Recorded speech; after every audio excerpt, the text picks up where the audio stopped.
सार्थक, what is your sir reaction today? आज आप कैसा लग रहा है? सरकार ने सर एक आज मामले में गलती मानी और इस्तीफा लिया अपने मंत्री का।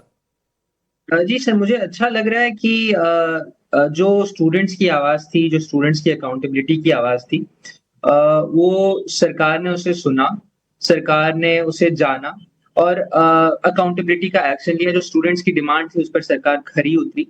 तो ये जानकर खुशी हो रही है। ये भी जानकर अच्छा लग रहा है कि प्रोटेस्ट्स और जो भी मेथड्स हैं, जो स्टूडेंट्स अपना रहे हैं, उससे सरकार के पास हमारी आवाज़ जा रही है।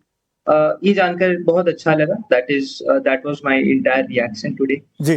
सार्थक, एक सवाल और फिर मैं आपको जानने दूंगा। क्या क्योंकि ये जेनजी थे, क्योंकि ये जेन अल्फा थे जो फर्स्ट टाइम वोटर बनेंगे आपके जैसे लोग, या सेकंड टाइम वोट करेंगे, चुनाव तो अपने देश में हर 6 महीने में, साल भर में किसी ना किसी राज्य में चलते रहते हैं, क्या ये लगा सिस्टम को, सरकार को, कि यूथ के साथ यूथ को एड्रेस करना जरूरी है वरना नुकसान हो जाएगा? सर, कोई भी डेमोक्रेसी में सरकार का यही काम है कि सिटीज़न्स को एड्रेस करे। तो जो अभी सरकार ने जो किया है वो सिटीज़न्स को एड्रेस ही किया है। तो आई वुड से कि सरकार को ऐसा लगा ही होगा कि यूथ को इससे हानि पहुँच रही है। जो शिक्षा जो अभी हमारी शिक्षा प्रणाली में चल रहा था, उससे सरकार को ऐसा लगा, ऐसा प्रतीत हुआ कि यूथ को इससे हानि होगी और सरकार ने ये कदम उठाया। यूथ को हानि होगी या सरकार को भी लॉन्ग रन में हानि हो सकती है? सरकार को अगर सर यूथ की चिंता होती तो 40 दिन कहां लगते इस्तीफा सर देने? सिटीजन्स का यही काम है कि सरकार को चुने और सरकार का यही काम है कि सिटीजन्स का ध्यान दें। Very true, very nicely spoken. Thank you so much सार्थक फॉर कनेक्टिंग विद मी। अब इस पैनल पे चर्चा को शुरुआत करूंगा। मेहमान मेरे साथ हैं, यशवंत देशमुख के पास जाना चाहूंगा। यशवंत और उनकी कंपनी सी वोटर लगातार सर्वे करती रहती है और मैं जानता हूं कि कुछ ना कुछ आंकड़ा, कुछ ना कुछ डिटेल जरूर यशवंत मेरे साथ लेकर आए होंगे। यशवंत, 3 या 4 मई को नीट का पेपर था, बंगाल चुनाव के एक दिन पहले की बात है शायद, और उस दिन लीक होता है और फिर 11 या 12 मई तक आते आते आप उसको कैंसिल कर देते हैं और 21 जून को आपको दोबारा एग्जाम कराना पड़ता है। इस बीच से लगातार धर्मेंद्र प्रधान जी पे दबाव था इस्तीफे को लेकर, टीम बदलने को लेकर। इस्तीफा 25 जुलाई को हुआ, वो भी तब जबकि सड़क पर प्रोटेस्ट उतर आया। 20 जुलाई को जो देखा दिल्ली में, उसके बाद 21, 22, 23 को मुंबई में, पुणे में, इंदौर में, उसने सबको परेशान कर दिया। कितना ज्यादा गुस्सा है। क्या ये यूथ की आवाज है? आप इसके आज के डेवलपमेंट को कैसे देखते हैं और क्या ये पहले हो सकता था? इतना डैमेज नहीं होता रेपुटेशन का? बिल्कुल पहले हो सकता था सुमित। और दरअसल कार्यक्रम की शुरुआत में मैं तो आपको धन्यवाद कहना चाहूंगा सबसे पहले सुमित, क्योंकि कई सारे दर्शकों को ये बात नहीं पता है। वायरल हो जाते हैं कई सारे नंबर। जब 70% लोग हमारे सर्वे में धर्मेंद्र प्रधान का इस्तीफा मांग रहे थे, वो वायरल हो गया। लेकिन वायरल होने के पहले की कहानी एक छोटी सी ये भी है कि करीब 1 हफ्ते तक उस सर्वे को लेकर के सारे मेन स्ट्रीम चैनल बैठे रहे थे, कोई उसको टेलीकास्ट नहीं कर रहा था।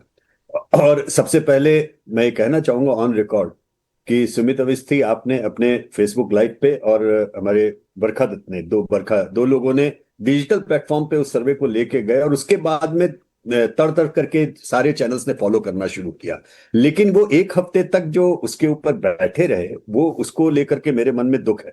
दुख इस बात का है कि मीडिया का काम है कि जनता की बात को सरकार तक पहुंचाना, और अगर सर्वे के आंकड़ों में 60%, 70% धर्मेंद्र प्रधान के इस्तीफे की मांग कर रहे थे, वो बात सरकार के सामने खुले तौर पर दम के साथ में डंके की चोट पर बातों को रखा जाना चाहिए था। अब सवाल यह है कि जब जंतर मंतर के प्रदर्शन के भी 1 महीने पहले हमारे पास में ये आंकड़े आ गए थे और हमने और आपने उस कार्यक्रम में इस बात को रखा, तो उसके ऊपर सरकार चिंतित क्यों नहीं हुई, या उसको उसने हल्के में लिया, या उस बात के ऊपर उतनी तरह से त्वरित कार्रवाई क्यों नहीं की? अब ये सवाल के जवाब और तमाम चीजें, मुझे आई एम श्योर कि कांग्रेस के प्रवक्ता भी हैं वहां पर, आम आदमी पार्टी के और भाजपा के भी हैं। एक राजनीतिक लड़ाई और उसकी उठापटक अपनी तरफ चलती रहेगी। लेकिन कहीं ना कहीं इतना जरूर लगता है कि जितना एक बहुत बड़ा प्लस पॉइंट इस सरकार का था, जिसमें हम कहते थे कि ये सरकार चलाने वाले लोग 24/7 पॉलिटिक्स करते हैं, वो ये जमीन की बात को समझते हैं, जो है इनके पास में वो इंफॉर्मेशन रहती है, वो उसके ऊपर अपने आप को ठीक ढंग से। इस बार के प्रकरण में ऐसा लगा कि कहीं वो गैप हो गया, और वो गैप शायद सुमित इस बात का हुआ, मैं बहुत बहुत गंभीरता से कहना चाहूंगा, ये जेंजी का आंदोलन था, नो डाउट। ये सरकार और सरकार के बड़े जो नेता हैं उन्होंने सोशल मीडिया को अपना बहुत बड़ा हथियार पिछले 15 सालों में बनाया था और उसके ऊपर बहुत आगे थे वो अपोजिशन से। लेकिन इस आंदोलन ने इस बात को एक्सपोज किया है कि जो मिलेनियल के साथ में उनका संवाद था और जेंजी के साथ में जो संवाद है, ये दो अलग अलग चीजें हैं। कहीं ना कहीं उसमें उनके संवाद के तरीके जी। और उसकी इंटेंसिटी को समझने और उसके ऊपर त्वरित कार्रवाई लेने में कहीं ना कहीं उनकी चूक साफ दिखाई दे रही है। एक क्विक रिएक्शन और चाहूंगा मैं आपसे यशवंत, मुझे और पैनलिस्ट के पास भी जाना है, और वो ये कि क्या आपको लगता है कि क्योंकि अभी तक 12 साल में प्रेशर में इस्तीफे की दो ही घटना मुझे याद आती है, धर्मेंद्र प्रधान साहब के पहले एक और थी, वो एमजे अकबर साहब की थी जब मी टू का हुआ था, वरना तो वो टेनी साहब का इस्तीफा नहीं हुआ, पहलवान प्रोटेस्ट करते रहे वहां इस्तीफा नहीं हुआ, मतलब तमाम ऐसी घटनाएं हैं जो हमने देखा इन 12-13 सालों में। लेकिन मैं ये पूछना चाह रहा हूं कि अब जब ये इस्तीफा हुआ है, जब ये प्रेशर क्रिएट हुआ, सरकार को रियलाइज हुआ, प्रधानमंत्री ने जो पोस्ट डाले, उनके जो कमेंट्स आए, उसके नीचे उस पर भी तमाम स्टोरीज खड़ी हुई सोशल मीडिया पर, मैं ये पूछना चाह रहा था क्या अब ये पेंडोरास बॉक्स तो नहीं खुल रहा है? क्या अब और इस्तीफों का दबाव बनाएगा विपक्ष आने वाले वक्त में? देखिए, संभावना इस बात की पूरी है, क्योंकि मुंह में जब खून का स्वाद आ जाएगा विपक्ष को कि हाँ ऐसा किया जा सकता है। लेकिन सवाल यहां पे ये भी है, क्या ये विपक्ष की जीत है? ये जिस तरह सरकार को कटघरे में लेने वाली बात है, ये हो सकता है कि विपक्ष के हमारे प्रवक्ताओं को ये बात थोड़ी सी खराब लगे आज सुनने में, क्योंकि उनको लग रहा होगा कि उनकी मॉरल विक्ट्री है। जेंजी अपने आप खड़ा हो जाता है, वो ज्यादा बड़े पैमाने पे आंदोलन को खड़ा कर लेता है, लेकिन विपक्ष आधिकारिक रूप से और बहुत एग्रेसिव रूप से क्या वास्तव में उससे कनेक्ट हो पाता है या नहीं हो पाता? ये सवाल मुझे यशवंत देशमुख या सुमित अवस्थी को जवाब देने की आवश्यकता नहीं है, और ये बात हम आपको कोई कमतर करने के लिए या उसके लिए नहीं करना है। आज आपकी विजय का दिन है, आपको दरअसल बधाई, जेंजी को बधाई इस बात के लिए, बड़ी बड़ी जीत हासिल की है। लेकिन ये डिस्कनेक्ट सरकार का जितना रहा है जेंजी के साथ में, उससे बड़ा डिस्कनेक्ट मुझे लगता है कि विपक्ष का रहा है जेंजी के साथ में। और मैं बात पूरी गंभीरता से कह रहा हूं, इसको सोचने की और उस पर काम करने की जरूरत है। मुझ पे और आपके ऊपर चिल्लाने से नहीं होगा, क्योंकि चिल्ला के हम लोगों को कुछ भी कहने से उसका सॉल्यूशन नहीं निकलेगा। और एक बात चलते चलते मैं और कहना चाहूंगा, भाजपा के भी हमारे पुराने मित्र बैठे हैं वहां पे, सुरेंद्र राजपूत जी तो कांग्रेस के हैं पुराने मित्र, लेकिन आरपी सिंह भी हमारे पुराने मित्र हैं। कहीं ना कहीं जेंजी के साथ में डिस्कनेक्ट वाली जो बात है, उससे ज्यादा एक बात जो शायद ध्यान देनी पड़ेगी, वो तथाकथित जो आईटी सेल है, वो तथाकथित आईटी सेल जब तक हर ऐसी बात जो सरकार को क्रिटिसिज्म लगे वो सरकार के लिए दुश्मनी में बोली गई हो, ऐसा जरूरी नहीं है। बिल्कुल। ये कहीं ना कहीं भाजपा के आईटी सेल को समझना पड़ेगा। मैंने देखा है कि पिछले 2 महीने में उस संवाद में सुमित, जिस व्यक्ति ने भी इस मुद्दे के ऊपर मुखरता से उठाया है, चाहे वो अपोजिशन का हो, चाहे मीडिया का हो, चाहे सेंट्रिस्ट हो, चाहे लेफ्टिस्ट हो, सबको एक ही टका सिर भाजी खाजा के अंदाज में उसके ऊपर आईटी के हिस्से के जो जो हमले हुए वो हम सब ने देखे। ये तो मुझे लगता है तो, कि ये मामला उस मामले में भी गंभीरता है। मुझे उम्मीद है कि सिंह साहब की पार्टी उसके मैं आपको मुझे पता है जाना, लेकिन और मेहमान भी मेरे साथ है, मैं इसी सवाल के साथ जाऊंगा और मेहमानों के पास भी। हर्षवर्धन जी मेरे साथ दिखाई दे रहे हैं, मेरे पुराने साथी हैं, और उन्हीं के साथ विजेता मेरे को दिखाई दे रहे हैं। हर्षवर्धन जी, ये जो पिछले 12-13 साल का जो सिस्टम बना और आप भी उस सिस्टम का हिस्सा रहे, पहले तो मैं ये पूछना चाहूंगा, आज जो कुछ हुआ, मुझे याद है आप कॉकरोच जनता पार्टी जब बनी थी, आपने भी सोशल मीडिया हैंडल्स पर जबरदस्त तरीके से आलोचना की थी अभिजीत दीपके की और सीजेपी की। If I am not wrong, please correct कर दीजिएगा मुझे आप, पर मुझे आपके कुछ बयान, कुछ किस्से याद आ रहे हैं जो आपने अलग अलग चैनल पे बोले। क्या आपको पता था कि 25 जुलाई आते आते ये इतना बड़ा हो जाएगा और मानना पड़ेगा भाई सरकार को? और अब तो मुझे तो ऐसा लग रहा है, मेरी अपनी टिप्पणी में पहले बता दूं, मुझे तो ऐसा लग रहा है कि ये सीजेपी से भी बड़ा हो गया है, ये सीजेपी से भी हाथ से निकल चुका है। नहीं सुमित भाई, सबसे पहले तो ये कि मैं बिल्कुल इस आइडिया के ही खिलाफ था कि देश के नौजवानों को तिलचट्टा कहा जाए, और देश का नौजवान तिलचट्टा है भी नहीं। और आप अगर उसको ध्यान से देखें तो सीजेपी और इस पूरे मूवमेंट का पीक पर पहुंचना, ये दोनों पैरेलल चला है। और चूंकि हम अपने घर में अपनी बेटियों से भी बात करते हैं, दूसरे लोगों से भी बात करते हैं, उनको ये जेन्युइन मुद्दे दिखे। और जो मैं मानता था कि ये बहुत इमेच्योर लोग हैं, ये लड़के बहुत इमेच्योर हैं। और दहिया तो आज सोच ही रहा होगा विजेता कि हमको तो जब बर्गर खाने पे निकाल दिया है तो कितने मेच्योर हैं सुमित भाई, ये आप भी जरा सोचिए। लेकिन ठीक है, आज चूंकि वो जीते हुए हैं तो आप भी आज कहेंगे कि बड़े अच्छे, बड़े मेच्योर लीडरशिप है। लेकिन जो मेच्योरिटी दिखाई अपनी मानने में, यानी आप किसी मांग को लेकर गए और उसको सरकार ने स्वीकार किया, तो उसको मानने में जो मेच्योरिटी दिखाई, मुझे ये उम्मीद नहीं थी, तो मेरे एक्सपेक्टेशन से इधर गया। लेकिन एक बात आपने नहीं बोली कि मैं शायद अकेला पत्रकार हूं देश में जिसने कहा कि प्रधानमंत्री को राष्ट्र के नाम संबोधन करना चाहिए, युवाओं से बात करना चाहिए। और प्रधानमंत्री को रात में 11:53 पर बात की उन्होंने। मैंने लगातार कहा कि धर्मेंद्र प्रधान को हर हाल में त्यागपत्र देना चाहिए। धर्मेंद्र प्रधान ने त्यागपत्र दिया। चूंकि आपने जिक्र किया कि मैंने सोशल मीडिया पर जो लिखा, जी। और मैं फिर कह रहा हूं, ये हमारे लोकतंत्र की खूबसूरती है कि इतना बड़ा आंदोलन हुआ। लेकिन लोकतंत्र का ये दुखद पहलू है कि विपक्ष इसको अच्छे से लेकर आगे नहीं बढ़ सका।